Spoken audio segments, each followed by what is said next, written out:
بسم اللہ الرحمن الرحیم۔ اسلامیات جماعت سوم کی کتاب میں آپ کو خوش آمدید۔ آج ہم اپنے دوسرے سبق یعنی 1.2 حفظ قرآن مجید کا تعارف آپ کے سامنے رکھیں گے اور مل کر یہ معلوم کریں گے اور سیکھیں گے کہ اس سبق میں کون سی اہم باتیں اور کون کون سی صورتیں یا آیتیں موجود ہیں جن کو ہم نے حفظ کرنا ہے، زبانی یاد کرنا ہے۔ تو چلتے ہیں سبق کی جانب۔ سب سے پہلے آپ کے سامنے سبق کا نام ہے اور سبق کا نمبر ہے، یعنی سبق نمبر 1.2 اور سبق کا نام ہے حفظ قرآن مجید۔ اس سے پہلے والا سبق وہ تھا ناظرہ سے متعلق اور یہ سبق ہے حفظ سے متعلق، یعنی زبانی یاد کرنے سے یہ تعلق رکھتا ہے۔ اس کے بعد ہم چلتے ہیں، آپ کا سبق ہے تعارف سبق، یعنی پہلا حصہ ہے اور پہلا QR کوڈ جس کو آپ نے اسکین کیا اس سے ہمیں یہ ویڈیو ہمارے سامنے آئی۔ اس سبق کے حاصلات تعلم کو سب سے پہلے جان لیتے ہیں اور دیکھتے ہیں کہ حاصلات تعلم یعنی SLOs کی ڈیمانڈ کیا ہے اور کیا ہم اپنے سبق کے دوران ان SLOs کو کور کرنے میں کامیاب ہوتے ہیں یا نہیں ہوتے۔ تو چلتے ہیں حاصلات تعلم کی جانب۔ ہمارے 2 SLOs آپ کے سامنے نظر آ رہے ہیں۔ سب سے پہلا ہمارا SLO سورۃ الفاتحہ اور سورۃ النصر درست تلفظ کے ساتھ حفظ کر سکیں۔ یہ ہمارا پہلا SLO ہے کہ جس میں ہم نے 2 صورتیں، ایک ہے سورۃ الفاتحہ اور دوسری ہے سورۃ النصر، ہم نے درست تلفظ کے ساتھ یاد کرنی ہے اور حفظ کرنی ہے۔ اور دوسرا ہمارا SLO کیا ہے؟ صورتوں کو حفظ کر کے تجوید کے ساتھ نماز اور نماز کے علاوہ زبانی تلاوت کر سکیں۔ تو گویا کہ یہ حاصلات تعلم ہم سے 3 چیزوں کی ڈیمانڈ کر رہے ہیں اور 3 چیزوں کا مطالبہ کر رہے ہیں۔ نمبر 1، ان صورتوں کو زبانی یاد کرنا، سورۃ الفاتحہ اور سورۃ النصر کو۔ نمبر 2، نماز میں ان کی درست انداز سے تلاوت کرنا۔ اور نمبر 3، نماز کے علاوہ بھی روزمرہ زندگی میں ان کی درست انداز اور تجوید کے ساتھ تلاوت کرنا۔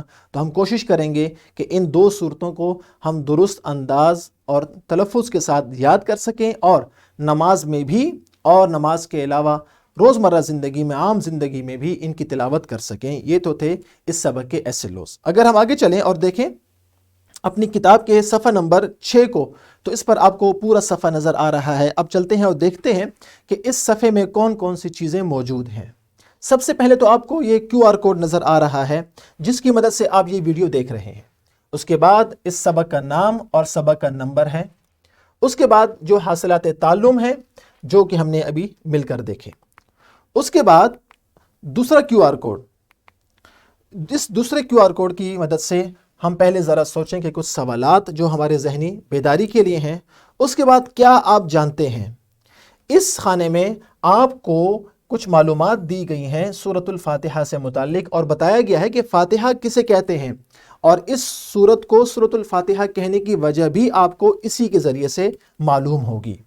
اس کے بعد سورۃ الفاتحہ کا مختصر تعارف اور اس کی فضیلت کے بارے میں 2 مختصر سطور آپ کے سامنے لکھی ہیں، ہم نے یہ بھی پڑھنی ہے اور ان کو سمجھنا ہے تاکہ ہمیں سورۃ الفاتحہ کی اہمیت اور فضیلت معلوم ہو، اور جب جب ہم اس کی تلاوت کریں تو ذوق کے ساتھ اور شوق کے ساتھ کریں۔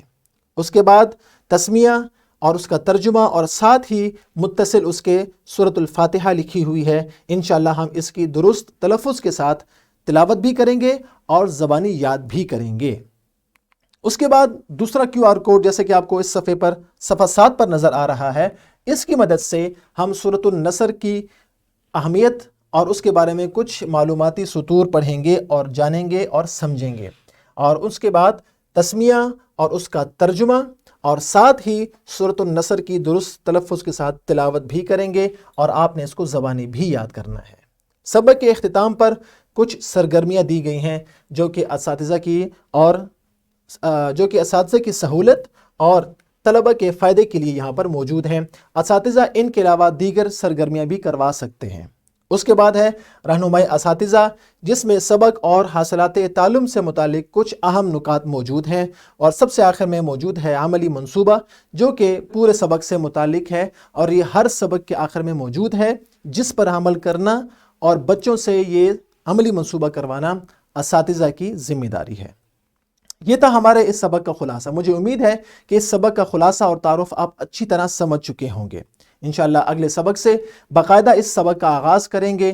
اس وقت تک کے لیے اللہ حافظ۔ اور ہر سبق کے ساتھ جیسا کہ آپ جانتے ہیں ہمارے اس سبق کی PPT، اس کے لیسن پلان اور اس کی ورک شیٹ موجود ہوتی ہے، وہ آپ نے ضرور ڈاؤن لوڈ کرنی ہے اور اس سے فائدہ لینا ہے۔ انشاءاللہ اگلے سبق میں پھر ملاقات ہوگی۔ فی امان اللہ۔